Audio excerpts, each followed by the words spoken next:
আসসালামু আলাইকুম, স্বাগতম আলামিন বিডি ইউটিউব চ্যানেলে।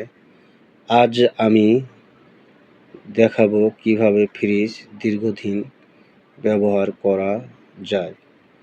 কিছু কথা আমি বলবো, এই কথাগুলো আপনারা সবসময় খেয়াল রাখবেন, তাহলে আপনাদের ফ্রিজ দীর্ঘদিন লাস্টিং করবে, সহজে ফ্রিজ নষ্ট হবে না।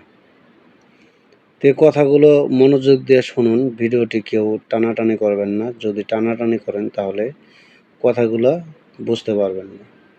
তো প্রথমে ফ্রিজের দরজা সবসময় আমরা বন্ধ রাখার চেষ্টা করব, আর বারবার দরজা খোলা যাবে না। দরজাটি খুলেও বেশিক্ষণ রাখা যাবে না। দরজাটি বেশিক্ষণ খুলে রাখলে ফ্রিজের ভিতর থেকে ঠান্ডা বাতাস বের হয়ে যায়।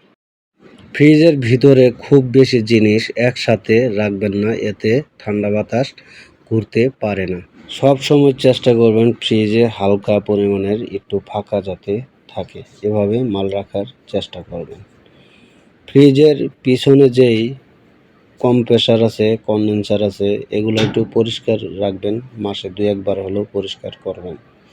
ফ্রিজের থার্মোস্ট্যাট যে সুইচ থাকে, সেই থার্মোস্ট্যাট সুইচটি এত বেশি পরিমাণের বাড়িয়েও দিবেন না, এবার কমও দেবেন না, একটু মাঝামাঝি রাখবেন, না হলে সমস্যা হতে পারে।